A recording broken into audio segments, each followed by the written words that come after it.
I was thinking about the issue of discrimination in relationship to sex, because I've been thinking a lot about discrimination lately, because everybody thinks discrimination is a bad idea, which is a very stupid proposition, because you're discriminating all the time.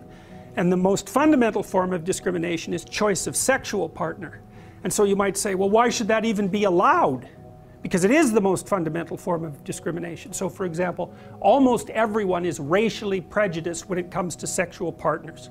So you think, well, is that a, what about, do you use age as an exclusionary criteria?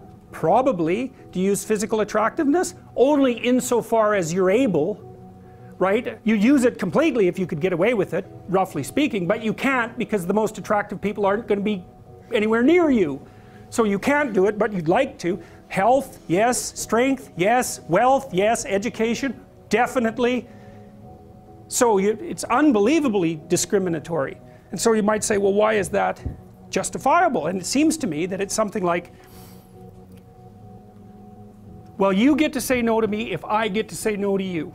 It's something like that. We've agreed that everybody gets to discriminate on that basis, and because everybody can do it, then it's fair. It's something like that. It's very much worth thinking about. You know, I don't know if you know this, but in Huxley's book, Brave New World, where the family had been completely demolished, right, and children were conceived in bottles and given and produced in factories, so the whole idea of the relationship between sex and procreation had become a taboo. One of the mantras, the slogans of the society was, everyone belongs to everyone else. And so it was actually a social faux pas to refuse to sleep with someone, just as it was a social faux pas to have any exclusionary relationship. Because another thing that you might notice is that there's nothing more discriminatory than falling in love with someone. It's like, you're special, and all the rest of you? No. So it's the ultimate exclusionary act, right? And yet we presume that that's an acceptable, not only acceptable, we demand that as a right. And well, that's worth thinking about a lot. So it's more or less a truism that if you take a male dominance hierarchy, the probability that the men at the top of the hierarchy will leave offspring is much higher than the probability that the men at the bottom will leave offspring. And it's true in many, many species. Now there's a much higher probability of the average female leaving offspring than the average man. So now then imagine that there's characteristics that push a man up a dominance hierarchy. Okay, and then imagine that there are characteristics that push a man up a set of dominance hierarchies. So that each dominance hierarchy has something in common with all of the others. It's sort of like the idea of a good player of a game being a good sport across games. So then imagine that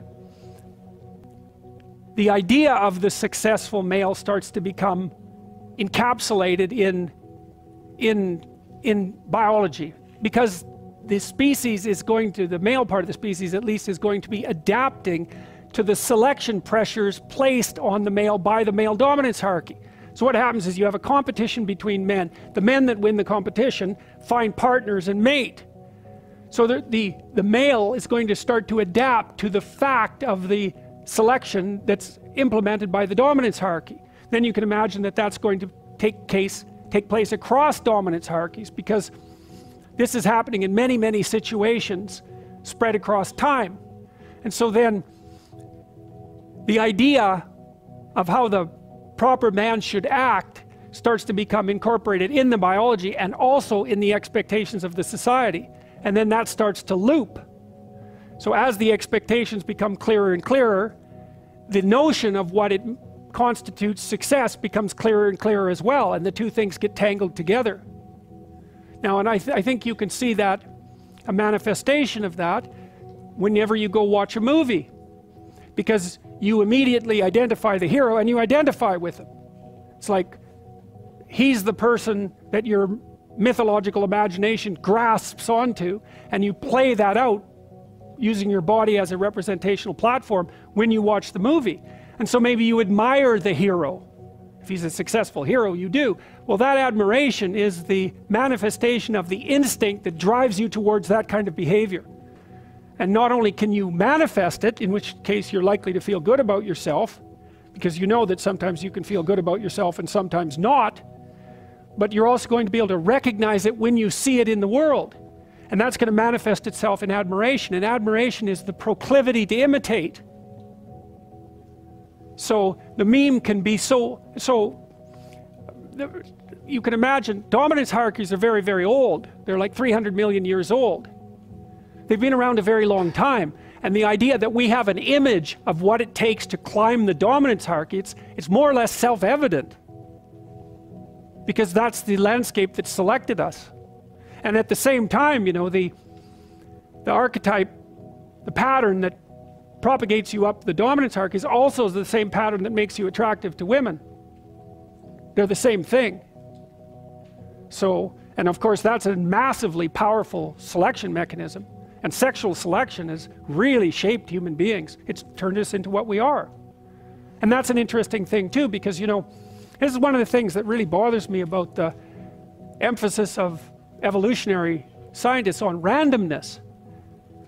It's like the mutation generation process is random or quasi-random. We don't know that for sure, because there is evidence now that you can inherit acquired characteristics, and that was, nobody thought that was possible 20 years ago. So things have taken a very weird twist in the Darwinian world. But for the sake of argument, we could say that the mutation process is random, but the selection process isn't random. It's not even close to random. Ever since creatures have been able to evaluate one another, the selection process hasn't been random. And so basically we're selected by, you could say, by the manifestation of mind in the world. Unless you believe that women, for example, exercise no conscious choice in their mate selection, which seems completely absurd. First of all, men consciously choose who's going to lead them, at least in part, you know, who's going to succeed in a hierarchy. And women consciously choose their sexual partners. So the idea that the selection process, that the evolutionary process is random, it's an absurd proposition. Sexual selection makes it non-random. And Darwin knew that. He emphasized sexual selection a lot, but modern biologists since the time of Darwin, except for the last about 20 years, downplayed the role of sexual selection.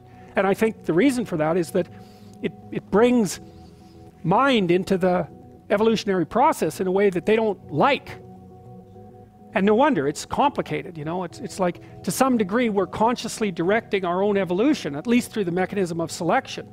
Well, you dream of the future and then you try to make it into a reality. That seems to be an important thing.